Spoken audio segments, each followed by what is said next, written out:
Hello everyone, welcome to Magnet Grace. This is Vanya Narain, your IGKO, that is International GK Olympiad Educationist for grade 9th. Okay, तो आज जो हम topic करने वाले हैं वो बहुत इंटरेस्टिंग टॉपिक है. आपको लगेगा मैम हर टॉपिक को इंटरेस्टिंग बोलती हैं, पर ये थोड़ा सा इंटरेस्टिंग टॉपिक है. एक्चुअली इंटरेस्टिंग टॉपिक है क्योंकि आज हम बात करने वाले हैं अलग अलग एरास की. कौन से एरास की हम बात उनकी नहीं करने वाले हैं जो एरास हम जानते हैं, राइट. आज हम बात करने वाले हैं उन एरास की जिनके बारे में हमको थोड़ी बहुत कम जानकारी हो भी सकती है. वैसे आप लोगों को, आप पढ़ने लिखने वाले बच्चे हैं तो आपको जानकारी हो भी सकती है, लेकिन हम उन एरास की बात करने वाले हैं जब धरती पे जीवन की उत्पत्ति हुई या थोड़ा सा टाइम जो उससे पहले का है. तो हम बहुत बहुत बहुत ज़्यादा फ्लैशबैक में जाने वाले हैं, राइट. और बहुत मज़ा आएगा पढ़ के, क्योंकि हम बात करने वाले हैं जब बिल्कुल जब धरती पे आप भी नहीं होते थे, मैं भी नहीं होती थी, कोई नहीं होता था, इंसानों की कोई प्रजाति नहीं होती थी, ना जिसको हम बोलते हैं ना आदम ज़ात, कोई नहीं होता था. हम उस टाइम की बात करने वाले हैं और हम वहाँ से शुरुआत करने वाले हैं कि बेसिकली जो पेड़ पौधे जीव जंतु ये आए कहाँ से. ठीक है, तो ये हम पहले बात कर चुके हैं. वैसे हम थोड़ा बहुत इस बारे में डिस्कशन कर चुके हैं, पर आज हम थोड़ा सा और डिटेल में इसको पढ़ लेते हैं. ठीक है, अब हम आगे बात करने वाले हैं किसके बारे में. बेसिकली जो आज हमारा टॉपिक है वो क्या है, उसकी जो हेडिंग है वो है beginning of life on earth. जमीन पर जो अर्थ आज हम देखते हैं उसके ऊपर जिंदगी की या लाइफ की जो शुरुआत है वो कहाँ से हुई, हम ये पढ़ने वाले हैं, राइट. तो हुई ना इंटरेस्टिंग टॉपिक, है ना. अब तो तुम्हें ऐसा नहीं लग रहा होगा ना आपको कि मैम तो यूं ही बोलती रहती है, हर टॉपिक ही इंटरेस्टिंग लगता है इनको. तो ऐसा नहीं है, बहुत इंटरेस्टिंग टॉपिक है इसलिए बोला गया है. चलिए, तो अब हम इसकी शुरुआत करते हैं. ये जो ब्लू गोला है, राइट, ये जो गोला है जो आपने पीके में सुना था, ये जो हमारा गोला है, इस पे जिंदगी की शुरुआत कहाँ से हुई, हम ये पढ़ने वाले हैं. ओके, तो चलिए, हमें ये तो मालूम है कि ये जो गोला है वो दुनिया में बाकी गोलों से अलग क्यों है. अब इस पे शुरुआत कैसे होती है वो भी हम समझ लेते हैं.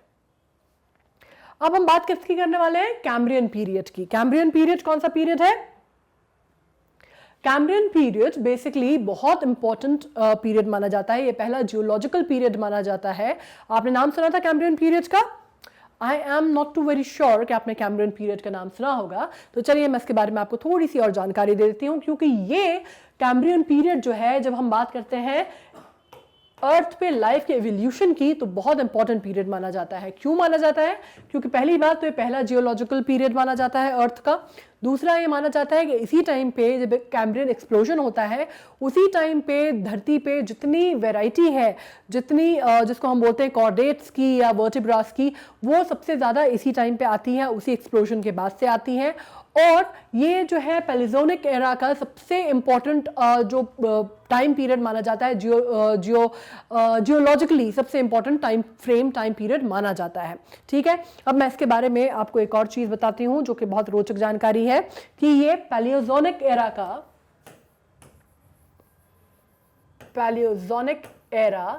का सबसे इम्पॉर्टेंट जियोलॉजिकल पीरियड है.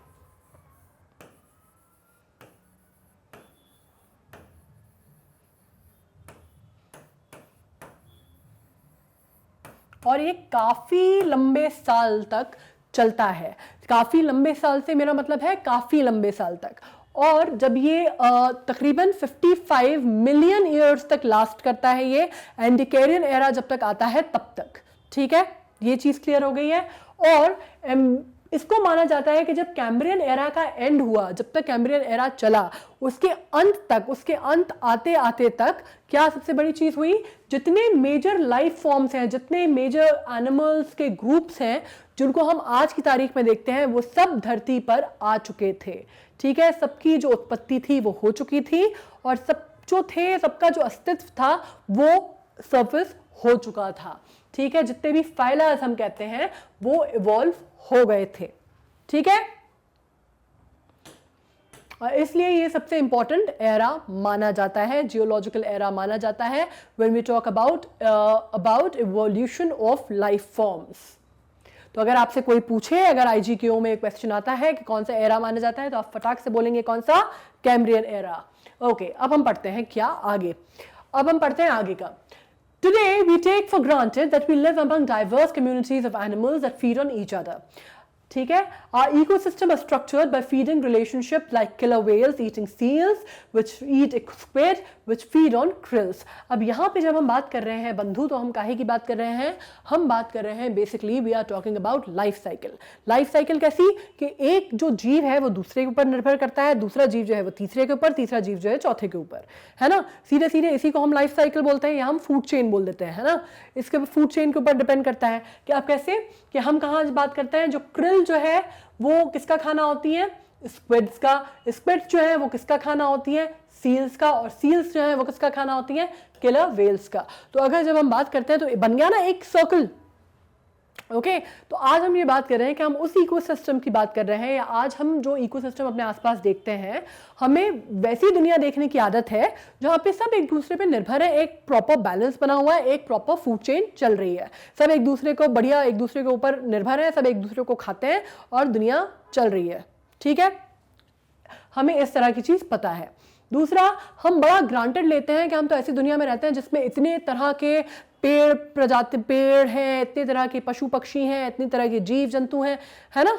लेकिन क्या हम ये सोचते हैं कि वो आए कहाँ से? हम बिल्कुल ये नहीं सोचते हैं। हमें तो ऐसा लगता है कि फॉर एवर होंगे, है ना। जब हम ये सोचते हैं तो हम क्या कभी ये सोचते हैं कि पहला पेड़ जो होगा, जब दुनिया बिना पेड़ों के होगी तो कैसे होगी, या दुनिया बिना जानवरों के होगी तो कैसे होगी? हम नहीं सोचते, क्योंकि हम इतना ज़्यादा फॉर ग्रांटेड लेते हैं कि हमें लगता है ये तो हमेशा से एग्जिस्ट करते हैं और हमेशा तक एग्जिस्ट करेंगे, राइट। तो हमेशा तक करें ये तो अच्छी बात है, लेकिन हमेशा से करते थे ये सही नहीं है। तो अभी हम बात करते हैं कि ये शुरुआत कहाँ से हो रही है। These and other animals require oxygen to extract energy from their food. अब बेसिकली जब हम इस साइकिल की बात कर रहे हैं ना कि किलर वेल जो है वो सील को खाती है, सील जो है वो स्क्विड को, स्क्विड जो है krill को, तो ये बेसिकली हो कब रहा है? ये हो तब रहा है जब दुनिया में पर्याप्त नंबर ऑफ जो कंपोनेंट्स हैं वो प्रेजेंट है और ऑक्सीजन जो है सर्वाइवल के लिए वो प्रेजेंट है, राइट। अब जो ऑक्सीजन है वो बेसिक वो है, बिना ऑक्सीजन के तो लाइफ फॉर्म सर्वाइव नहीं कर सकते अर्थ पे, ये तो हमें मालूम है, राइट। तो ये बेसिक ऑक्सीजन रिक्वायर होती है इनको, इवन अगर खाने से एनर्जी एक्सट्रैक्ट करनी है तो भी। पर आपको मालूम है, आपको ये पता होगा या आपको ये जान के खुशी होगी, आपको ये जान के आश्चर्य होगा कि हमेशा से दुनिया ऐसी नहीं थी। हमेशा से दुनिया में जो ऑक्सीजन थी वो ऐसे ही नहीं मिलती थी। पहले क्या होता था,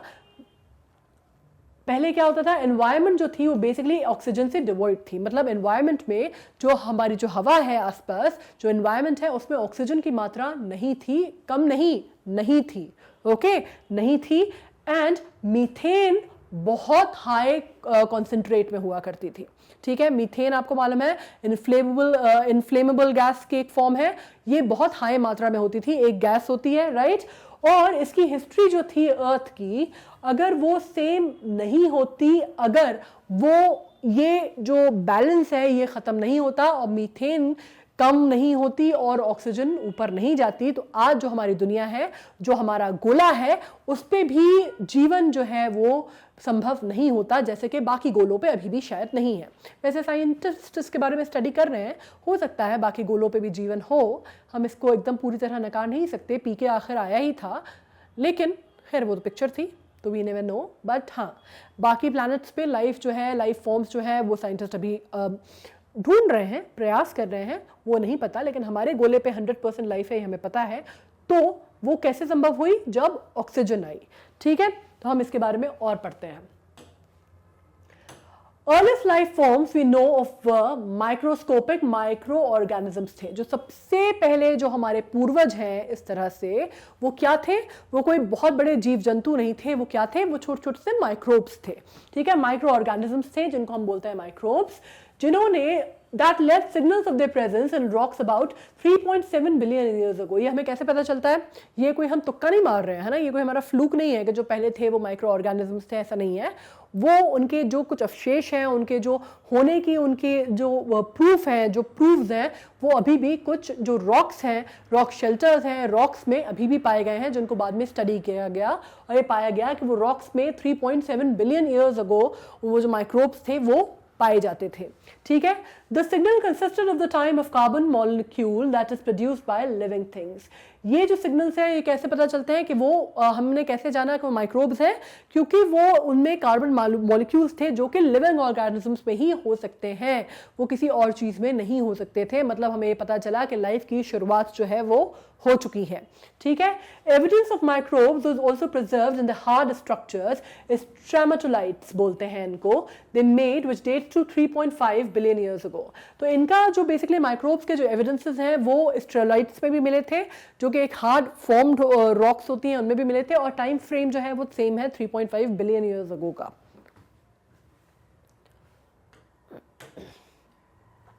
Stromatolites are created as the sticky mats of microbe traps and bind sediments into layers. ठीक है, आप बेसिकली क्या होता है स्ट्रेमेटोलाइट्स की जब हम बात करते हैं तो हम सेडिमेंट्री फॉर्मेशन की बात कर रहे हैं। सेडिमेंट्री फॉर्मेशन क्या होती है? सेडिमेंट्री फॉर्मेशन जो होता है उसमें क्या करते हैं, स्ट्रेमेटोलाइट्स में जो स्टिकी मैट्स होता है, जो माइक्रोब्स क्या करते हैं उसको वो एज वर्क करते हैं उसको बाइंड करने का और ट्रैप करने का सेडिमेंट्स को लेयर्स में। सेडिमेंट्स आपको मालूम है ना, सेडिमेंट्स जब हम बात करते हैं तो उसका क्या होता है, लेयर फॉर्मेशन में जो रॉक्स फॉर्मेशन होते हैं उनको हम कहते हैं सेडिमेंट्री रॉक, है ना, वो आपको मालूम होगा, राइट। तो उसी में जो माइक्रोब्स हैं वो क्या काम करते हैं, उसको ट्रैप एंड बाइंड करने का, सेडिमेंट्स को इनटू लेयर्स को जो बांधने का काम है वो करते हैं माइक्रोब्स।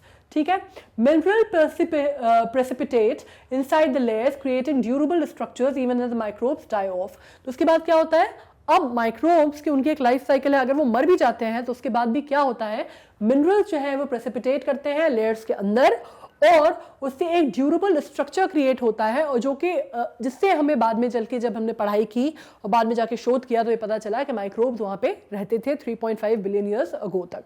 ठीक है, scientist studies today's rare living stromatolite reef to better understand Earth earliest life form. तो आज की डेट में क्या कर रहे हैं साइंटिस्ट, आज की डेट में भी, अभी तक भी, प्रेजेंटली भी, I am talking about even present day, आज तक भी जो हमारे यहाँ जो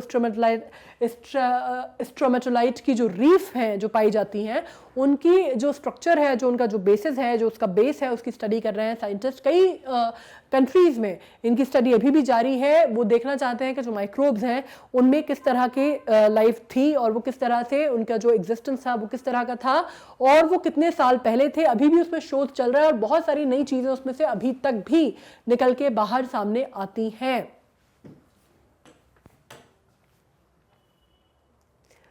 अब हम बात करते थे ऑक्सीजन एटमॉस्फेयर की। ठीक है, जब इसमें basically cyanobacteria evolved at least 2.4 billion years ago, they set the stage for the remarkable transformation. ठीक है, माइक्रोब्स जो थे बेसिकली वो 2.5 मिलियन ईयर्स अगो थे। कैम्ब्रियन एरा हम पढ़ ही चुके हैं कब था। उसके बाद हमने बात की माइक्रोब्स की, जब मीथेन की जो फॉर्मेशन था मीथेन का वो थोड़ा कम होता है एटमॉस्फेयर में और ऑक्सीजन का थोड़ा सा बढ़ता है। ठीक है, अब हम आ जाते हैं बेसिकली साइनोबैक्टीरियाज पे। तो साइनोबैक्टीरियाज जब बेसिकली आते हैं तो उससे क्या होता है, ये इवॉल्व होते हैं 2.4 बिलियन ईयर्स अगो, और यहाँ से जो ट्रांसफॉर्मेशन की जो शुरुआत है, जो दुनिया का जो बदलने का जो चक्का जो घूमता है ना एवोल्यूशन का, वो इसके बाद घूमता है, जो कि घूमता है साइनोबैक्टीरिया इवॉल्व होने के बाद। ठीक है, उसके बाद क्या होता है, दे बिकम अर्थ फर्स्ट फोटोसिंथेसाइजर्स। ये पहले फोटोसिंथेसाइजर्स बनते हैं अर्थ के, पहले फोटोसिंथेसाइजर्स बनते हैं अर्थ के। तो इसकी वजह से क्या होता है, फोटोसिंथेसिस के प्रोसेस के थ्रू क्या होता है आपको मालूम ही है कि making food using water and sun's energy and releasing oxygen.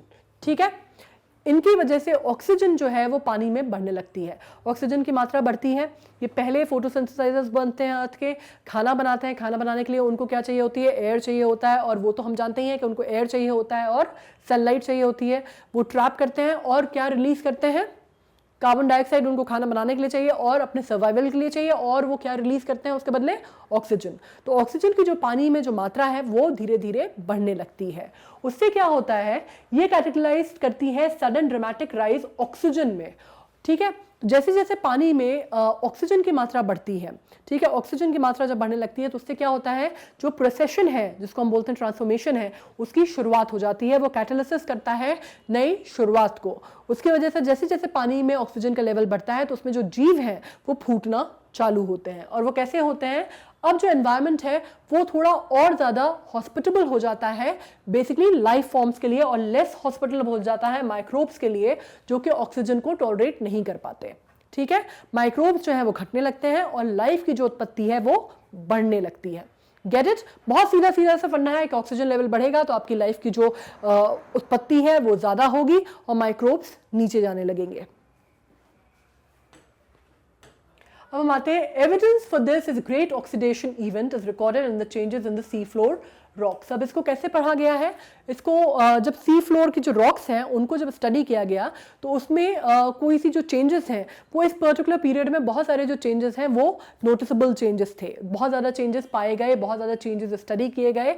और जैसे मैंने आपसे कहा ना कि रीफ को स्टडी किया जा रहा था, वैसे ही सी फ्लोर को भी स्टडी किया गया तो उसमें बहुत सारे चेंजेस आए और इसकी वजह से क्या हुआ, ये जो एविडेंस था वो मिलता है काय का, ग्रेट ऑक्सीडेशन इवेंट का जो एविडेंस है वो पाया गया। ऑक्सीडेशन का प्रोसेस आपको मालूम है किसको बोलते हैं, उसमें कोई कंफ्यूजन नहीं है, तो वो पाया गया। तो जब ऑक्सीजन अराउंड होती है, आयरन जो है वो रिएक्ट करता है केमिकली, लीव विद इट, ये तो आपको मालूम है ना। ऑक्सीडेशन का प्रोसेस तो आपको मालूम है, राइट, कि जब बेसिकली ऑक्सीजन के प्रेजेंस में जब आयरन रिएक्ट करता है केमिकली तो उसको हम क्या बोलते हैं, कौन सा प्रोसेस बोलते हैं, ऑक्सीडाइजेशन का प्रोसेस बोलते हैं, जिसमें केमिकल ऑक्सीडाइज हो जाता है, राइट, ये तो हमें मालूम है। तो ये जो इवेंट है ये नोटिस हुआ सी फ्लोर पे और ये पहली बार जब साइंटिस्ट ने इसके ऊपर स्टडी की तो ये जो वेरिएशन है वो पकड़ में आया, ठीक है, और उसके सिस्टम से रिमूव हो जाता है। Got it? अब rocks dating to before the event are striped with bands of iron. उसके बाद rocks dating to after the events do not have the iron bands, showing that oxygen was now in the picture. तो पहले की जो study की गई rocks की उसमें क्या पाया गया कि आयरन बैंड्स जो थे वो प्रेजेंट थे और बाद में जब स्टडी किया गया तो ये पाया गया कि आयरन बैंड्स जो थे वो पिक्चर से गायब थे, जो कि जिसने बाद में ये समझाया, जिसने बाद में इस बात की नींव रखी कि ऑक्सीजन जो था वो पिक्चर में आ चुका है।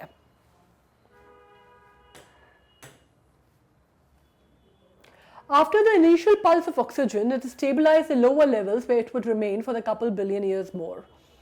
राइट अब जब हम एवोल्यूशन की बात कर रहे हैं तो आपको ये बात समझनी पड़ेगी कि ये बातें जो हैं ये 200, 400, 500, 600, 700 साल की नहीं हो रही हैं। We are going for billion of years और एवोल्यूशन का जो प्रोसेस है वो भी बिलियन ऑफ ईयर्स में टेक प्लेस करता है। तो अभी जब हम ये बात कर रहे हैं तो इनिशियल पल्स जो था ये ऑक्सीजन का, इसने स्टेबलाइज तो कर दिया था एटमॉस्फेयर को, इसने पानी का जो जिसको हम बोलते हैं एनवायरनमेंट को, उसने एक तरह से स्टेबलाइज तो कर दिया था, लेकिन ये लोअर लेवल पे ही रहता है कितने साल, कुछ साल नहीं, बिलियन ऑफ ईयर्स तक ये उसी लेवल पे स्टेबलाइज जिसको करता है, लोअर लेवल पे स्टेबलाइज करके रखता है इसको, ठीक है।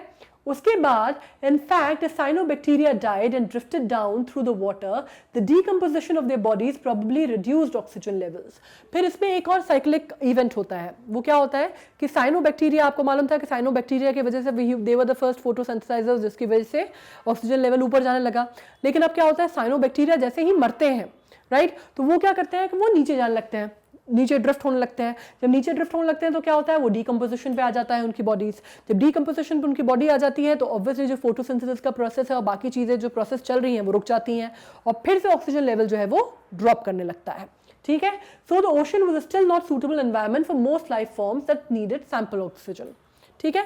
तो इसकी वजह से क्या होता है, जो स्टेबिलिटी थी ना ऑक्सीजन की, वो ऑक्सीजन आ तो जाता है लेकिन ऑक्सीजन अभी इतनी मात्रा में, इतनी पर्याप्त मात्रा में नहीं रहता कि जो कॉम्प्लेक्स लाइफ फॉर्म्स या इनफैक्ट लाइफ फॉर्म्स को भी सस्टेन कर सके, ठीक है, क्योंकि ऊपर नीचे हो रहा है, वेरी कर रहा है बार बार, क्योंकि वो डिपेंड कर रहा है काय पे, साइनोबैक्टीरिया पे, उनकी प्रेजेंस पे। तो वो नीचे जब जाता है तो ऑब्वियसली वो अभी भी अर्थ का जो एटमॉस्फेयर है, जो अर्थ का, इनफैक्ट जो हम पानी की बात कर रहे हैं, ओशंस का जो एनवायरनमेंट है वो अभी भी इतना फिट नहीं है कि वो पूरे लाइफ फॉर्म्स को सपोर्ट कर सके। तो फिर क्या होता है, अब हम आते हैं नेक्स्ट एरा पे। नेक्स्ट एरा अब हम किसकी बात कर रहे हैं, हम बात कर रहे हैं, जैसे कि मैंने आपको बताया था कि जब क्या हुआ था, जब कैम्ब्रियन एरा खत्म होता है तो किसको प्रेसिडेंस करता है, वो करता है एडिकेरियन एरा को। और अब हम बात करने वाले हैं इसी फेज के बारे में। आगे हम चल के पढ़ने वाले हैं एक्सप्लोजन के बारे में भी, कैम्ब्रियन एक्सप्लोजन का भी हम पढ़ेंगे, लेकिन उसके आगे पढ़ेंगे, पहले इसका बायोटा समझ लेते हैं। हम एडिकेरियन एरा का बायोटा जब पढ़ते हैं तो ये हमें ये समझना पड़ेगा कि हम बात कर रहे हैं, अब हम किस पे आ गए हैं, हम बिलियन से आ गए हैं 580 मिलियन सालों पे, ठीक है। अब हम बात कर रहे हैं 580 मिलियन ईयर्स की, अभी तक हम बिलियंस पे बात कर रहे थे, now we have come to million of years. इसमें क्या हुआ था, इसमें there was a proliferation of other organisms in addition to sponges. Sponges इस टाइम पे आ चुके थे, राइट। इसके बारे में जब हम बात करते हैं तो हम आगे और ज्यादा बात करने वाले हैं। इस एज में क्या होता है, बहुत ज़्यादा प्रोलिफरेशन होता है किनका, बहुत ज़्यादा लिविंग ऑर्गेनिजम्स का, in addition to sponges. Sponges अब बेसिकली क्या होते हैं, स्पंजेस जो हैं वो पानी में पाए जाते हैं, वाटर में पाए जाते हैं। अभी हम जो पानी, अभी हम लाइफ की किसकी बात कर रहे हैं, अभी हम बात कर रहे हैं लाइफ की जो शुरुआत होती है पानी में, राइट, ओशंस में। तो स्पंजेस जो होते हैं वो अभी भी उनमें पोर्स होते हैं, चैनल्स होते हैं, एक तरह की लिविंग ऑर्गेनिजम्स होते हैं, जो कि जब आप आगे जाके पढ़ेंगे ना फाइलास के बारे में तो आपको पता चलेगा कि पोरिफेरा के अंदर आते हैं, राइट, मल्टीसेलुलर होते हैं, पानी के अंदर पाए जाते हैं। गॉट। तो ये जो शुरुआत है वो स्पंजेस के साथ हो चुकी है। अब क्या होता है, these varied sea floor creature with bodies shaped like fronds, ribbons and even quills lived alongside sponges for 80 million years. अब स्पंजेस जो थे वो सबसे प्रिमिटिव थे, सबसे पहले माने जाते हैं, राइट। लेकिन इनके साथ क्या होता है, इनके साथ ये जो लाइफ फॉर्म है इसके साथ और भी चीज़ें सी फ्लोर पे आने लगती हैं। इसमें कुछ स्ट्रक्चर्स रहते हैं जिनकी बॉडीज जो रहती हैं वो फ्रॉन्स के जैसी रहती हैं, रिबन्स के शेप में रहती हैं, या इवन क्विल्ट के शेप में भी रहती हैं। वो आने लगती हैं ज़मीन पे, जो जो सी फ्लोर है उस पर दिखाई देना चालू हो जाती हैं, जो कि बात हम कर रहे हैं 80 मिलियन ईयर्स पहले की, राइट। आप जैसे यहाँ पे देख रहे हैं ना, ये this is the sea floor, और आप देख रहे हैं ये किस तरह के लाइफ फॉर्म्स सरफेस होने लगते हैं, ठीक है। इस तरह के लाइफ फॉर्म्स जो हैं वो सरफेस होने लग जाते हैं। Their fossils evidence can be found in sedimentary rocks around the world. और ये हमें कैसे पता चलता है, ये हमें पता चलता है कुछ सेडिमेंट्री रॉक फॉर्मेशन में इनके फॉसिल्स अभी भी पाए गए हैं। और हमको जब इनको हम डेट बैक करते हैं, इनकी जब आपकी डेटिंग की जाती है तो पता चलता है कि ये कई साल पहले ये कौन से एराज के हैं वो हम इससे फाइंड आउट करते हैं, और कितने सालों से एग्जिस्ट करते हैं हमें वो पता चलता है। तो हमें पता चलता है कि मिलियन ऑफ ईयर्स से एग्जिस्ट कर रहे होते हैं, okay. However, the body plans of the most Ediacaran animals did not look like modern groups. हालांकि जो बेसिक जो उस टाइम की जो बॉडी थी जिन ऑर्गेनिजम्स की, है ना, जो एडिकेरियन एरा में पाए जाते थे, वो आज के अगर आप जीव जंतु इमेजिन कर रहे हैं तो वो उनके जैसे कहीं से भी नहीं लगते थे। वो बहुत अलग थे, बहुत डिस्टिंक्ट थे, उनके जो फीचर्स थे, कैरेक्टरिस्टिक्स थे, और जो स्ट्रक्चर था स्पेशली वो बहुत अलग था उन जीवों से जो आज की डेट में पाए जाते हैं। और स्मिथसोनियंस डॉक्टर डगलस अर्विन इन्होंने एक कंपैरेटिव डेवलपमेंटल एविडेंस प्रूफ किया था, जिन्होंने एग्जामिन किया कि ये जो फॉसिलाइज्ड एडिकेरियन एनिमल्स हैं ये रिलेटेड है या नहीं है मॉडर्न एनिमल्स से, राइट। तो इनकी जो स्टडी है वो काफ़ी इंपॉर्टेंट मानी जाती है, बिकॉज इन्होंने अपनी तरह का एक शोध किया था जिसमें उन्होंने ये देखा था कि एडिकेरियन जो एनिमल्स थे, जो फॉसिलाइज्ड एडिकेरियन एनिमल्स थे जिनके हमें फॉसिल्स प्राप्त होते हैं काहे में, सेडिमेंट्री रॉक फॉर्मेशंस में, वो बेसिकली उनका कोई रिलेशन है या नहीं आज के मॉडर्न डे एनिमल्स से। ये जो स्टडी है, जो शोध है, वो स्मिथसोनियंस डॉक्टर डगलस अर्विन ने किया था, ठीक है। इनके बाद by the end of the Ediacaran oxygen level rose. Ediacaran era के खत्म होने के बाद से ये माना जाता है कि ऑक्सीजन लेवल्स जो हैं वो बहुत अच्छे से बढ़ना शुरू होते हैं और अप्रोच करते हैं level sufficient to sustain oxygen based life. अब वो इतने बढ़ जाते हैं ऑक्सीजन लेवल कि अब जाके ये माना जाता है एडिकेरियन एरा के एंड में कि ऑक्सीजन लेवल इतना ज़्यादा बढ़ जाता है कि वो बेसिकली जो लाइफ फॉर्म्स ऑक्सीजन पर निर्भर करते हैं, ऑक्सीजन बेस्ड लाइफ फॉर्म्स हैं, उनको सपोर्ट करने के लिए सक्षम हो जाता है। The early sponges may actually have helped boost oxygen by eating bacteria, removing them from the decomposition process. इसमें जो सबसे इंपॉर्टेंट रोल माना जाता है ऑक्सीजन बढ़ने का, पानी के लेवल में जो ऑक्सीजन बढ़ा उसका जो सबसे इंपॉर्टेंट जो लिंक माना जाता है, जो स्रोत माना जाता है, सोर्स माना जाता है, वो किसको माना जाता है, वो उन्हीं स्पंजेस को माना जाता है जिसके बारे में हमने बात की कि जिनके बारे में हम आगे जाके जो फाइलम पोरिफेरा के अंदर फॉल करते हैं और पानी में सी के अंदर पाए जाते हैं, राइट। तो उन्होंने क्या किया, वो बेसिकली बैक्टीरिया ईटिंग स्पंजेस होते थे, वो बैक्टीरिया को खाते थे और उनके वजह से माना जाता है कि उनकी वजह से, उनके अस्तित्व के होने की वजह से पानी में जो डिकम्पोजिशन का प्रोसेस है वो उसको रिमूव करते थे और पानी में ऑक्सीजन का जो लेवल है वो बढ़ाया उन्होंने, राइट। तो आज अगर आप ये कहना चाहते हैं दैट हम दुनिया में एग्जिस्ट करते हैं, if you want to be thankful to somebody for our existence on this planet earth, वो प्राइमरीली हमें किसको थैंक यू बोलना चाहिए? हमें थैंक यू बोलना चाहिए पोरिफेरस को। पोरिफेरस की वजह से और फाइलम पोरिफेरा में जो फॉल होते हैं, जो कि स्पंजेस, जो बेचारे माइन्यूट से छोटू से स्पंजेस होते हैं, जिनको हमको मालूम भी नहीं था आज तक कि वो इतना बड़ा रोल प्ले करते हैं अर्थ पे लाइफ फॉर्म्स को पॉसिबल करने के लिए, उनको भी our existence to basically, right. अब क्या होता है? Trachyphyll organisms named Dickinsonia costata suggest that it may have been moved along the sea bottom, presumably feasting on the mats of microbes. और एक और जानकार थे इस विषय में जिनका नाम क्या था? डिकिंसोनिया कॉस्टाटा। उन्होंने क्या सजेस्ट किया? उन्होंने ये सजेस्ट किया कि हो सकता है भाई ये लोग जो ऑर्गेनिजम्स थे, उन्होंने उनको ट्रैक किया और क्या पता किया? उन्होंने ये पता किया कि हो सकता है कि ये जो सी बॉटम्स पे मूव किए हो और फीस्ट करते हो ये काय पे, माइक्रोब्स के मैट्स के ऊपर फीस्ट करते हो, मतलब ये बेसिकली उसको कंज्यूम करते हो, राइट।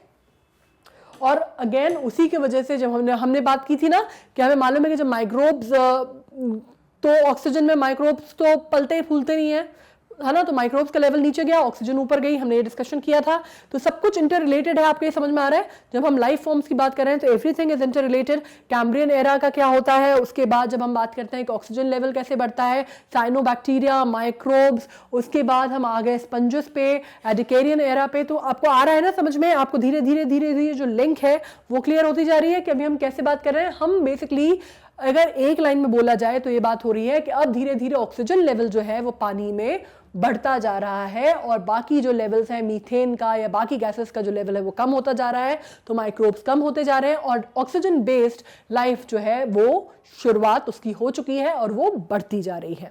Got it? अब आ जाते हैं हम एंड पे, एंडिकेरियन एरा के। अब उसमें क्या होता है? एंडिकेरियन एक्सटिंक्शन बोलते हैं उसको। अब इसमें क्या होता है? अबाउट 41 मिलियन ईयर्स अगो पहले क्या होता है? Most of the Ediacaran creatures disappeared. सारे के सारे, ज्यादातर जो भी एंडिकेरियन क्रीचर्स थे जो कि पाए जा रहे थे वाटर में, सी लेवल्स पे, वो खत्म हो जाते हैं, डिसअपियर हो जाते हैं, ठीक है। signaling the major environmental change that Douglas Irwin and other scientists are still working to understand. अब ये खत्म हो जाते हैं, ये समझ में आता है, राइट। इनके क्योंकि एविडेंसेस उसके बाद मिलना बंद हो जाते हैं, ये समझ में आता है। लेकिन अब ये क्यों होता है एक्चुअली, ये जो वजह है, ये वजह अभी तक भी किसी को भी क्लियर नहीं है। कई साइंटिस्ट उस पर स्टडी कर रहे हैं, डगलस अर्विन के साथ साथ और भी बहुत सारे साइंटिस्ट हैं जो उस पर स्टडी कर रहे हैं अभी प्रेजेंटली भी, लेकिन वो अभी भी किसी ठोस नतीजे पे नहीं आ पाए हैं, राइट। कोई भी एकदम आप जिसको कहते हैं ना कंक्लूसिव एविडेंस पे या कंक्लूसिव स्टोरी या स्टडी पे वो नहीं पहुंच पाए हैं। बहुत सारी वो वजह इसकी काउंट करते हैं, लेकिन ये समझ में अभी भी नहीं आता कि एंडिकेरियन एरा के एंड तक जो लाइफ थी वो एकदम से डिसअपियर कैसे होने लगी थी, मोस्ट ऑफ द लाइफ कैसे डिसअपियर हो जाती है। तो हिस्ट्री में एक्चुअली अभी तो ये तो हम बहुत मिलियन ईयर्स की बात कर रहे हैं, बिलियन ईयर्स की बात कर रहे हैं, लेकिन कुछ कुछ चीज़ें बड़ी ऐसी हैं, रोचक हैं, बड़ी अजीब सी हैं, जो हमें समझना आज भी लोग इतना शोध, इतना स्टडी करने के बाद भी नहीं समझ पाए, राइट। अगर आपने हिस्ट्री में भी ऐसी एक चीज़ है जो कि हम बात करते हैं हड़प्पन सिविलाइजेशन की, राइट। ये तो बहुत बिलियन ईयर्स की पहले बात हो रही है, हम फिर भी हड़प्पन सिविलाइजेशन की बात कर रहे हैं जो कि एंशिएंट इंडिया की बात है ना। तो उसमें भी वो इतनी एडवांस्ड सिविलाइजेशन रहती है, इंडस वैली सिविलाइजेशन, वो कैसे पूरी की पूरी वाइप ऑफ हो जाती है, ये भी आज तक इस पे भी ये शोध का विषय है और आज तक भी जिज्ञासा का विषय है। लोग समझ नहीं पा रहे हैं कि ये हुआ तो आखिर हुआ कैसे, और सबकी अपनी अपनी थ्योरीज हैं जो बहुत कंट्रास्टिंग है। तो बिल्कुल उसी तरह इसमें भी एंडिकेरियन एरा के एंड में ये जो क्रीचर्स हैं ये डिसअपियर कैसे हो जाते हैं, इस पे बहुत लोगों की अपनी अपनी राय है, बहुत अपनी अपनी थ्योरीज है, बहुत कंट्रास्टिंग व्यू पॉइंट्स हैं। लेकिन बेसिक पॉइंट क्या है जो हमें समझना है, वो ये कि एंडिकेरियन एरा के एंड तक लाइफ डिसअपियर हो जाती है। फिर evolving animal body plants, feeding relationships, environmental engineering में हैव प्लेड अ रोल। ये माना जाता है, इसमें माना जाता है कि इसका वजह जो है वो क्या हो सकती है, वो ये हो सकती है कि एनिमल बॉडी में चेंजेस आए होंगे, कुछ फीडिंग रिलेशनशिप्स चेंज हुए होंगे, कुछ साइक्लिक चेंजेस हुए होंगे, कुछ एनवायरमेंटल इंजीनियरिंग हुई होगी, कुछ एनवायरनमेंट में ऐसे चेंजेस हुए होंगे, मे बी फ्लड्स आए होंगे, मे बी टेक्टोनिक प्लेट्स में कुछ हुआ होगा, मे बी कुछ इस तरह के कोई वोल्केनिक इरप्शन हुआ होगा। बहुत सारी चीज़ें मानी जाती हैं, उसके लिए कोई भी एक सॉलिड वो नहीं कहा जा सकता कि ये रीज़न रहा होगा। अब हम बात करते हैं Burrows found in the fossil record dating to the end of the Endicarian reveals the worm-like animals had begun to excavate the ocean's bottom. अब burrows found हुए excavations में और उसमें actually fossil record में जो found हुए उसमें क्या पता चलता है? उसमें पता चलता है कि Endicarian era में dating to the end of the Endicarian आखिर समय जो था Endicarian era का उसमें क्या हो रहा था? उसमें वो करते हैं कि worm-like animals जो थे वो excavate करने लगते हैं ocean के bottoms को. थोड़ी सी worm आपने पढ़े ना, आपको worm पता है कैसे होते हैं? जिन जो रिंगलिंग से होते हैं, जिनका स्केलेटल जो होता है बहुत ज़्यादा स्केलेटल बॉडी जिनकी नहीं होती, उस तरह के जो कुछ एनिमल्स थे, जो प्रिमिटिव एनिमल्स थे, वो एक्सकेवेट करने लगते हैं ओशंस के बॉटम्स को. ये पता चलता है एंडिकेरियन एरा के एंड तक. These early environmental engineers disturbed and maybe aerated the sediments, disrupting conditions for other Endicarian animals. अब इनने क्या किया होगा? ऐसा मानते हैं, assumption है ये, ऐसा मानते हैं कि ये इन्होंने डिस्टर्ब किया होगा जो बना हुआ उस टाइम का जो बना हुआ सेट पैटर्न था उसको, ठीक है. और उन्होंने क्या किया होगा? उन्होंने एरेट किए होंगे सेडिमेंट्स को और फिर उन्होंने क्या किया होगा? उन्होंने डिस्टर्ब किए होंगे जो बाकी वहां पे एक सेटअप था, स्ट्रक्चर्ड सेटअप था एंडिकेरियन एरा का, वो इनने डिस्टर्ब किया होगा ओशन के अंदर, ठीक है, बाकी एनिमल्स के लिए. As environmental conditions deteriorated for some animals, they improved to others, potentially catalyzing a change in the species. अब क्या हुआ कि जाहिर सी बात है कि कुछ एनिमल्स के लिए जब चीज़ें मुश्किल हुई, उनके लिए जब चीज़ें कैटलाइज्ड हुई, चेंजेस कैटलाइज्ड हुए, तो कुछ एनिमल्स के लिए तो सर्वाइवल बहुत मुश्किल हो गया, लेकिन कुछ एनिमल्स ऐसे होंगे जिनके लिए सर्वाइवल आसान हो गया होगा या उनके लिए बहुत प्रो कंडीशंस बन गई होंगे उनके सर्वाइवल के लिए, राइट. तो अलग तरह की स्पीशीज़, अलग तरह की प्रजाति जो हैं वो डेवलप होने लगी और वो उत्पत्ति उनकी होने लगी और वो सर्विस पे आने लग गई. अब हम बात करते हैं एक बहुत इंपॉर्टेंट इवेंट की, जो कि सबसे इंपॉर्टेंट इवेंट माना जाता है जब हम बात करते हैं लाइफ फॉर्म्स के आने की. लाइफ फॉर्म्स के आने की बात की जाती है. हमने कैम्ब्रियन एरा की जब बात की थी, तब उसके बाद अब हम बात करते हैं कैम्ब्रियन एक्सप्लोजन की, राइट. कैम्ब्रियन एक्सप्लोजन ये बहुत इंपॉर्टेंट टर्मिनोलॉजी मानी जाती है जब हम लाइफ फॉर्म्स की बात करते हैं, क्योंकि कहा जाता है कि इसके बाद जितने भी पॉसिबल लाइफ फॉर्म्स आज की डेट में हम देखते हैं, उनकी शुरुआत जो हुई थी, उनकी जो उत्पत्ति थी, वो कैम्ब्रियन एक्सप्लोजन के बाद से ही मानी जाती है. अब हम बात करते हैं कैम्ब्रियन पीरियड जो था वो 541 से 485 मिलियन ईयर्स अगो तक का था. और wild explosion of new life forms, इसमें सबसे ज़्यादा लाइफ फॉर्म्स, जो नए लाइफ फॉर्म्स थे, वो सबसे ज़्यादा कायम में आए कैम्ब्रियन एक्सप्लोजन के टाइम पे माने जाते हैं. Along with new burrowing lifestyle came hard body parts like shell and spines. अब कौन कौन से आ गए? अभी जो था वो नॉर्मल हम बात कर रहे थे, अभी बहुत ही सिंपल लाइफ फॉर्म्स थे, बहुत सिंपल बॉडी स्ट्रक्चर्स थे. अब इनके साथ साथ क्या हुआ?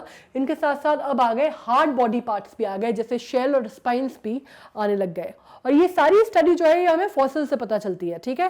ये सारी जो है जब हम पुराने फॉसिल्स को स्टडी करते हैं उनसे हमें पता चलती है. कैम्ब्रियन एरा के बाद जो एक बेसिक चेंज आया वो क्या हुआ? हार्ड बॉडी फॉर्म्स आने लगे, शेल और स्पाइंस भी आने लगे. इसके अलावा हार्ड बॉडी पार्ट से अलाउ किया animals to be more drastically engineered in environment such as digging burrows. तो इन्होंने क्या किया? अब क्योंकि इनके हार्ड बॉडी शेल्स आने लग गए, बॉडी पार्ट्स आने लग गए, तो अब ऑब्वियसली ये अभी तक जो थे ये वल्नरेबिलिटी वाली स्टेज पे थे, है ना. अभी तक ये वल्नरेबिलिटी वाली स्टेज पे थे. अब क्योंकि इनके बॉडी पार्ट्स हार्ड होने लग गए, तो अब ऑब्वियसली ये डिग करने लग गए, बरो बनाने लग गए, इस तरह की चीजें सब चालू हो गई, है ना. सारी एक्टिविटीज शुरू हो गई. अब इसके बाद क्या होता है? A shift also occurred towards more active animals with defined heads and tails for directional movement to chase prey. अब उसमें क्या हुआ? अब जब ये एडवांस होते चले गए, हार्ड बॉडी शेल आ गया, तो अब क्या हुआ? इनकी एक डिफाइंड बॉडी स्ट्रक्चर भी होने लगा. अब उतनी वल्नरेबल नहीं रहे, उतने फॉर्मलेस नहीं रहे, राइट. अब इनको एक डिफाइंड एनिमल्स की तरह, जिनका एक हेड था, टेल थी, एक पूरा बॉडी स्ट्रक्चर था, वो आने लगा. अब बेसिकली वो अपने उनको खाना होता था, तो अब वो बेसिकली जब हम बात करते थे कि बाकी पेड़ वेड़ उनको तो ठीक है, अब वो आगे जिसको कार्निवोरस उस पे हम बोलते हैं कि वो बाकी छोटे छोटे जीव जंतु और खाने लग गए, तो वो उनका पीछा भी करने लग गए, राइट. तो ये जो अब हम बात कर रहे हैं, थोड़ी सी कॉम्प्लेक्स एनिमल लाइफ जो है वो स्टार्ट हो गई कैम्ब्रियन एक्सप्लोजन के बाद से. Active feeding by well-armored animals like trilobites may have further disrupted the seafloor that the soft Endicarian creatures had lived on. ठीक है, Endicarian creatures जो थे वो बहुत सॉफ्ट थे, अब जो थे वो हार्ड शेल वाले, हार्ड पार्ट्स वाले, बॉडी पार्ट्स वाले जो क्रीचर्स थे वो लाइफ फॉर्म में आने लग गए और ओशन फ्लोर पे आने लग गए, और उन्होंने और ज़्यादा मुश्किल कर दिया। वो जो बेचारे थोड़े बहुत बचे कुचे जो एंडिकेरियन क्रीचर्स थे, उनका सर्वाइवल भी अब और मुश्किल हो गया इनके आने के बाद से। आप देख रहे हैं किस तरह के लाइफ फॉर्म्स, बहुत अलग अलग तरह के लाइफ फॉर्म्स आने लग गए थे।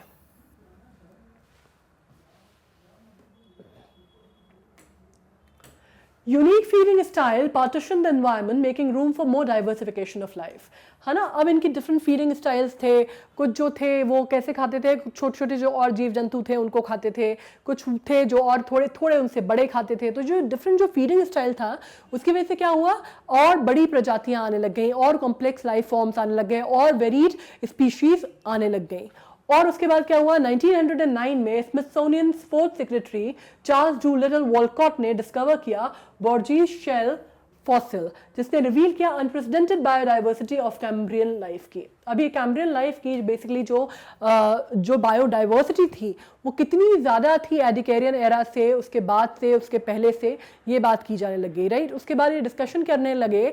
उसके बाद जो स्मिथसोनियन थे, उनके जो फोर्थ सेक्रेटरी थे चार्ल्स डूलिटल, उन्होंने इसके बारे में शोध किया, और उन्होंने जब डिस्कवर किया तो उनको ये फॉसिल मिले, जिसने बोर्जेस शेल फॉसिल मिले, उनके बोर्जेस शेल फॉसिल, जिसके थ्रू ये रिवील हुआ कि कितनी ज़्यादा बायोडाइवर्सिटी आ चुकी थी कैम्ब्रियन एरा के दौरान। बायोडाइवर्सिटी हमें मालूम है, जब हम बात करते हैं बहुत अलग अलग पेड़ों की एनवायरनमेंट से रिलेटेड में रिलेशन में जब हम बात करते हैं, बायोडाइवर्सिटी मतलब लाइफ फॉर्म्स में जो डाइवर्सिटी होती है, चाहे वो पेड़ों की हो, एनिमल किंगडम की हो, चाहे प्लांट किंगडम की हो, राइट, हम उनको बोलते हैं बायोडाइवर्सिटी। तो वो बायोडाइवर्सिटी जो थी वो कितनी ज़्यादा व्यापक रूप में आ गई थी कैम्ब्रियन एरा में, इसकी स्टडी किन्होंने की, चार्ल्स डूलिटल ने।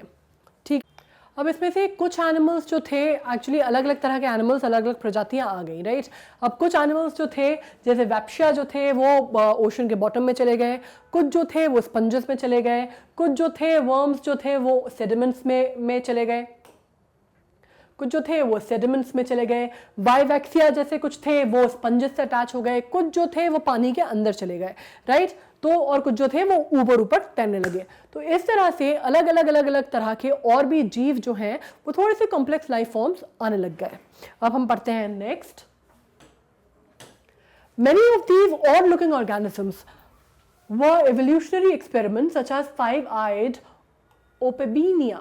ठीक है, बहुत सारे जो ऑर्गेनिजम्स थे जो कि नए नए ऑर्गेनिजम्स थे, पहली बार आए थे, पहली बार इन्होंने जन्म लिया था, पहली बार इनकी उत्पत्ति हुई थी, उसमें से कुछ जो थे वो बहुत अलग से थे। जैसे फाइव आइड ओपेबिनिया, ये थोड़ा सा अलग सा था, इसको माना जाता है कि that was a five eyed organism, right. तो ये जो थे एवोल्यूशनरी एक्सपेरिमेंट भी माने जाते हैं, इनको माना जाता है कि ये काफ़ी कुछ जो थे ये आज की डेट में नहीं पाए जाते। ये अपने आप में इनके ऊपर जो स्टडी की जा रही है वो ये भी की जा रही है कि क्या ये जो उस ज़माने में जो एनिमल्स मिलते थे वो आज के मॉडर्न डे एनिमल्स से कुछ किसी भी प्रकार से कुछ मिलते जुलते हैं या नहीं है, क्या वो इनके एंसेस्टर्स हैं या नहीं है। तो बहुत सारी स्टडीज पे अभी भी हो रही है। However, some groups such as the trilobites thrived and dominated Earth for hundreds of millions of years, but eventually went extinct। हालांकि इसमें से कुछ ऐसे थे जैसे कि जिनका नाम था, जैसे कि एक नाम है ट्राइलोबाइट्स करके हैं, ये बहुत सालों तक इन्होंने थ्राइव किया, बहुत लंबे टाइम तक इन्होंने डोमिनेट किया अर्थ को, ये तकरीबन कुछ मिलियन ऑफ ईयर्स तक रहे भी, लेकिन फाइनली फिर बदलते एनवायरनमेंट के साथ ये अपने आप को नहीं ढाल पाए और एक्सटिंक्ट हो गए। तो बहुत सारे आज की डेट में जो शोध का विषय है ना वो ये भी है कि कुछ तो एक्चुअली हमें फॉसिल्स के थ्रू मिले हैं, तो कुछ तो हमें ये समझ में नहीं आता कि भाई ये जो एग्जिस्ट करते थे ये आज के जो मॉडर्न है ये उनके एंसेस्टर्स हैं या नहीं है, या ये कितने टाइम तक एग्जिस्ट किए और कब आके खत्म हो गए, उनका जो लाइफ स्पैन है वो क्लियर नहीं हो पा रहा। कुछ ऐसे हैं जिनका लाइफ स्पैन थोड़ा हमें फॉसिल्स के थ्रू और बाकी चीज़ों के थ्रू पता चलता है कि कई मिलियन ऑफ ईयर्स तक रहे तो सही, लेकिन फिर वो एक्सटिंक्ट हो गए। तो अभी भी जो मॉडर्न डे एनिमल्स हैं उनसे उनका क्या रिलेशन है वो समझना बहुत मुश्किल काम है। तो आप समझ रहे हैं ना कि अगर जब हम लाइफ फॉर्म्स की बात कर रहे हैं तो इतना एडवांस होने के बाद भी, इतनी तरक्की करने के बाद भी आज भी बहुत सारे ऐसे क्वेश्चन मार्क्स बने हुए हैं बड़े बड़े, जिनको हमें नहीं मालूम कि हमें क्या जवाब उसका देना चाहिए। ठीक है, अब जैसे हम बात करते हैं स्ट्रेमेटोलाइट की, रीफ की, है ना। स्ट्रेमेटोलाइट रीफ आपको बताया था कि उनके ऊपर फॉसिल्स के ऊपर अभी भी शोध चल रहा है या रिसर्च चल रही है। बिल्डिंग बैक्टीरिया ऑल्सो डिक्लाइंड, इसमें जो बिल्डिंग बैक्टीरिया थे जिससे ये स्ट्रेमेटोलाइट रीफ बनती है वो भी डिक्लाइन हो जाते हैं, वो भी काफ़ी हद तक कम हो जाते हैं। And reefs made by organisms called brachiopods arose as conditions in earth continue to change. और इनकी जगह कौन ले लेते हैं? इनकी जगह ऑर्गेनिजम्स ले लेते हैं। कौन से? जिनका नाम है ब्रैकियोपॉड्स, जो कि अर्थ पे रहते हैं और जो कंटिन्यू जब अर्थ चेंज होता रहता है तो इसमें जो बैक्टीरिया का जो फॉर्मेशन है वो भी बदल जाता है धीरे धीरे। उसके बाद टुडेज डोमिनेंट रीफ बिल्डर्स दे हार्ड कोरल्स। आपको मालूम है ना, आज की डेट में जब हम बात करते हैं रीफ की तो we talk about coral reef, है ना, हम कोरल रीफ की बात करते हैं। तो कोरल रीफ आज की डेट में रीफ का जो रीफ बिल्डर किसको बोला जाता है? कोरल्स को, ठीक है। Did not emerge until the couple 100 million years later. तो उस जमाने में जो रीफ थी जिसकी हम बात करते हैं, जिनके ऊपर स्टडी की जा रही है, जो कि बात हो रही है स्ट्रोमेटोलाइट की, उसके जो बिल्डर थे वो अलग थे। और मॉडर्न डे जो रीफ है उसके जो बिल्डर हैं जिनको हम बोलते हैं कोरल रीफ, तो ये जो कोरल हैं ये और कई मिलियन साल बाद पिक्चर में आते हैं, राइट। तो कोई भी चीज स्पेसिफिकली ये नहीं बोली जा सकती कि शुरुआत हुई तो अगर वो एग्जिस्ट कर रहा था तो एग्जिस्ट कर ही रहा था तो आज की शुरुआत उसी की से हुई है, ये भी नहीं कहा जा सकता। ये जो इंटर रिलेशन, ये जो इंटर रैशनल, इंटर जिसको बोलते हैं ना इंटरलिंकिंग का जो प्रोसेस है, ये अभी भी बहुत ज्यादा कंफ्यूजन के घेरे में है। However, despite all the changes that were to come, by the end of Cambrian, nearly all existing animal types, phylas, were established and food webs were emerging, formatting the foundation of the ecosystem on Earth today.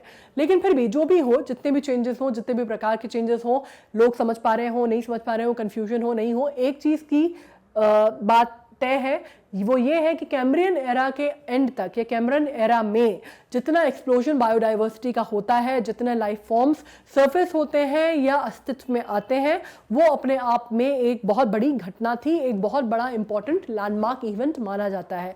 इसलिए Cambrian explosion को या Cambrian era को बहुत importance दी जाती है जब हम geological changes की बात करते हैं या हम लाइफ साइंसेस की बात करते हैं। ऑलराइट, और जितने भी फाइलर्स थे, मेजर फाइलर्स थे या मेजर स्पीशीज थी या मेजर एनिमल टाइप्स थे जो एग्जिस्टिंग आज की डेट में है, वो आ गए थे फॉर्मेशन में। उनमें ऑब्वियसली चेंज हुआ, एवोल्यूशन हुआ और भी बहुत सारे प्रोसेसिंग हुई, चेंजेस हुए, सब कुछ हुआ, लेकिन एग्जिस्टेंस में वो उस टाइम पे आ गए थे और बहुत सारे फूड वेब्स जो हैं वो इमर्ज होने लग गए थे, बहुत सारी फूड चेन्स जो थी वो इमर्ज होने लग गई थी और जो फाउंडेशन है इकोसिस्टम का वो बेसिकली पड़ चुका था। ओके, इस वजह से अगर आपसे कोई ये पूछता है एज के बारे में कैम्ब्रियन एरा, तो आपको बहुत क्लियर होना चाहिए कि इसकी इंपॉर्टेंस क्यों है कैम्ब्रियन एरा की और एडिकेरियन एरा की। ऑलराइट,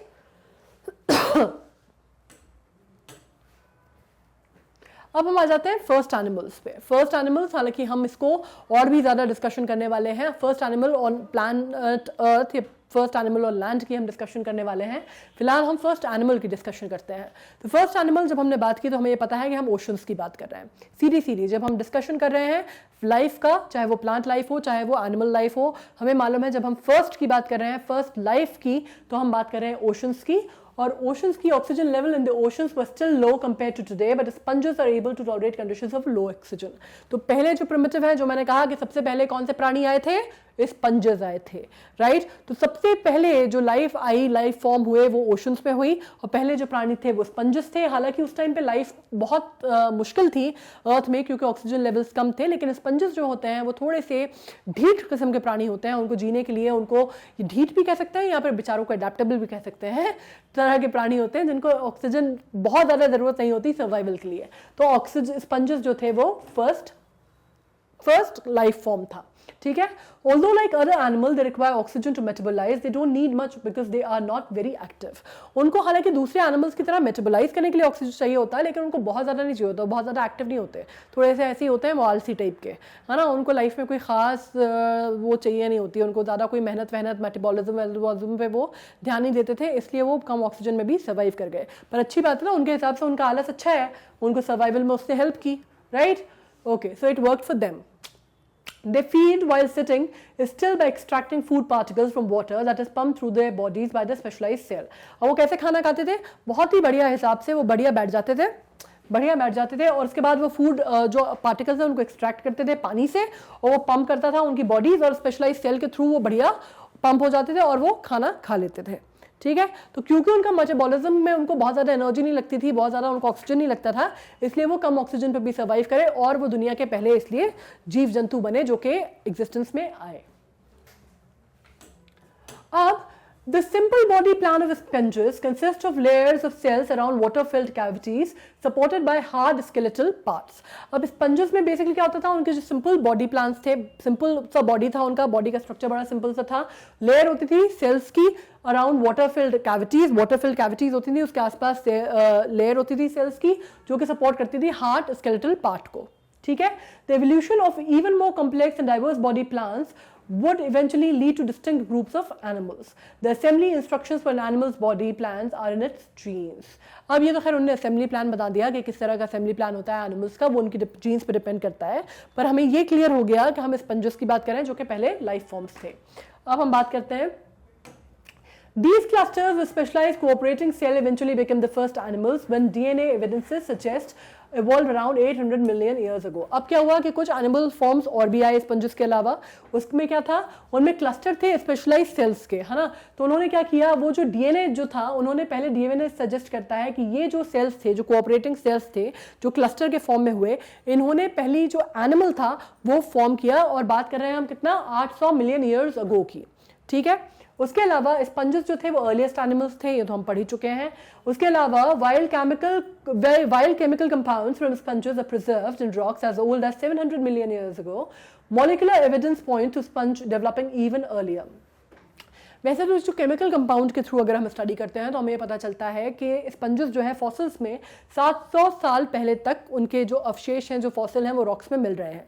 लेकिन अगर हम उनके मॉलिक्यूल की स्टडी करते हैं, जो उनके डीएनए स्ट्रक्चर की स्टडी करते हैं, तो हमें पता चलता है कि इनफैक्ट हो सकता है भाई साहब ये उससे पहले भी एग्जिस्ट करते हों. राइट. तो इसमें भी कोई कंफर्म डेट लाइन नहीं है कि आए कब से हैं. Some genes act like orchestra conductor, controlling the expression of many other genes at specific places and times to correctly assemble the components. While they were not played out immediately, there is evidence that part of the instruction for complex bodies were present even in the earliest animals. ठीक है. तो अब ये again वही बात हो गई, जो एनिमल्स में जो कॉम्प्लेक्स बॉडी फॉर्म्स थे वो पहले भी एग्जिस्ट करते थे, और जो कॉम्प्लेक्स फॉर्म्स हैं, कुछ एक्ट जो है वो ऑर्केस्ट्रा कंडक्टर की तरह फॉर्म करते हैं, controlling the expression of many other genes, जो कि स्पेसिफिक टाइम पे करेक्ट करते थे. राइट. और करेक्टली असेंबल जो है उनकी कंपोनेंट की जो करेक्टली असेंबल होती थी उसको दिखाते हैं. उसके अलावा कुछ जो है ये बताते हैं कि भाई जो कॉम्प्लेक्स बॉडी फॉर्म्स हैं, और भी कॉम्प्लेक्स बॉडी फॉर्म्स जो हैं वो आने लग गए थे अर्थ पे. Okay, thanks to the hard skeleton, sponges become the first reef builders on Earth. पहले जो अगर आपसे कोई क्वेश्चन आता है कि पहले रीफ बिल्डर्स कौन से थे अर्थ पे, तो आज की डेट में तो कोरल होते हैं, उस टाइम पे रीफ बिल्डर्स कौन से थे, जो पहले माइक्रोब्स की बात हम नहीं कर रहे हैं. राइट. जो हार्ड बॉडी स्केलेटन की वजह से उनकी बात हो रही है, हार्ड स्केलेटन की वजह से जो पहले रीफ बिल्डर्स थे अर्थ पे वो थे sponges. Scientists like Smithsonian's Dr. Klaus Rutzer are working to understand the evolution of the thousands of sponges species living today on the earth. और काफ़ी सारे जो डॉक्टर्स हैं, साइंटिस्ट हैं, वो आज भी स्टडी कर रहे हैं, और एक उसमें से साइंटिस्ट हैं जिनका नाम है, क्या नाम है उनका, डॉक्टर क्लॉस रिट्जलर. वो आज भी अंडरस्टैंड करने की कोशिश कर रहे हैं, वर्क करने की कोशिश कर रहे हैं एवोल्यूशन का स्पंजेस का. क्योंकि क्या है, अभी जैसे मैंने कहा कि उनके एविडेंसेस जो है फॉसिल में वो अलग आ रहे हैं, केमिकल एविडेंसेस. मॉलिक्यूल अगर डीएनए के हिसाब से वो बात की जाए तो पता चल रहा है कि हो सकता है उससे कई साल पहले भी एग्जिस्ट करते थे. तो अभी भी कई साइंटिस्ट हैं, इंक्लूडिंग द जेंटलमैन, जो कि उसको स्टडी कर रहे हैं, अभी भी उसका एवोल्यूशन प्रोसेस को, अभी भी उनकी कितनी तरह की स्पीशीज अर्थ सर्विस पे पाई जाती थी, और कितनी वेराइटी के वो पाए जाते थे, और कब से वो एग्जिस्ट कर रहे हैं, ये अभी भी स्टडी जारी है. राइट.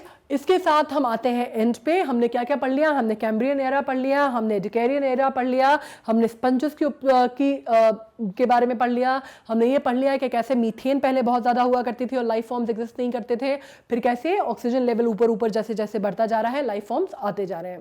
राइट. यहाँ तक हमने पढ़ लिया. अब आगे हम पढ़ने वाले हैं और फर्स्ट एनिमल्स के बारे में जो कि आए अर्थ पे, जो कि टेट्रापॉड्स हैं, वो हम आगे पढ़ेंगे. राइट. अभी तक का हमने जो कंसेप्ट पढ़ा है वो आपको क्लियर हो जाना चाहिए. अगर नहीं हुआ है तो what you can do is, आप पीछे जाइए हमारी वेबसाइट पे magnetbrains.com, लॉग इन कीजिए. ऐसे नीचे जाएंगे तो आपको बढ़िया से आपको पूरे जो टॉप कोर्सेज हैं उनके जितने भी आपके हमारे यहाँ चलते हैं वो एक्सप्लोर कर सकते हैं. आप जाइए ओलंपियाड पे, आप क्लिक कीजिए, उसको पेज ओपन होगा. ठीक है. यहाँ पे आप देखेंगे कॉर्नर में तो आपको जीके मिल जाएगा. जीके पे जाइए, क्लिक करिए, और फिर आ जाएगा पेज जिसमें नीचे सारे वीडियोस दिए हुए हैं। आपको क्या करना है, बस आपको उसको स्क्रॉल करते जाना है, देखते जाना है ऊपर। आपको जो भी वीडियो आपके काम का लगता है, जैसे अभी हम जो पढ़ रहे हैं, हम आगे पढ़ने वाले हैं फर्स्ट एनिमल्स के बारे में, तो अभी तक हमने जो पढ़ लिया है, आपको क्या काम है, आपको वो वीडियोस स्क्रॉल करने हैं, देखने हैं, जहां तक देखना है वहां तक देखो, नहीं देखना है बंद कर दो, आगे बढ़ जाओ, ठीक है। अगर कंसेप्ट क्लियर है तो, नहीं है तो दोबारा देखो। ओके, अब हमारे जो वो है, वो तो आपको स्केड्यूल तो आपको बिल्कुल क्लियर हो गया होगा अभी तक, राइट। इतनी बार बताया है, सब टीचर्स बताते हैं, तो बिल्कुल क्लियर होगा कि ओलंपियाड का हमारा स्केड्यूल कैसा था। मंडे ट्यूसडे वेडनेसडे शाम के 7 बजे आपको मिलेगा जीके ओलंपियाड, ठीक है। उस पे जाना है। यूट्यूब पे आपको क्या करना है, यूट्यूब पे आपको नीचे स्टडी करनी है, राइट। मैं आपको डिस्क्रिप्शन बॉक्स में क्वेश्चन देने वाली हूँ इन्हीं एरास के ऊपर जो हमने पढ़ाई की है। वो अभी नहीं होगा, वो हम जब पढ़ लेंगे हमारे फर्स्ट एनिमल्स, उसके बाद आपको मिलेगा। तो ठीक है, तो अभी आप पहले ये कंसेप्ट पढ़ लीजिए, क्योंकि इसके क्वेश्चंस भी होंगे और जो फर्स्ट एनिमल्स हम पढ़ेंगे उसके क्वेश्चन भी होंगे। दोनों के क्वेश्चन आपको एक साथ मिलने वाले हैं, तो आप ये कंसेप्ट पहले पढ़ लीजिए, उसके बाद ताकि हम दूसरे कंसेप्ट पे बढ़ सके। यूट्यूब पे आपको क्या करना है, आपको हमको सब्सक्राइब करना है, लाइक करना है और शेयर करना है, राइट। और पूरा कंसेप्ट क्लियर करना है, ताकि आगे जब हम बढ़े तो कोई भी कंफ्यूजन कहीं पे भी आपको ना हो, और IGKO में कहीं पे भी बिल्कुल भी मार्क्स नहीं कटने चाहिए। Okay, so bye then, take care, be healthy, be safe and study very hard. Thank you very much.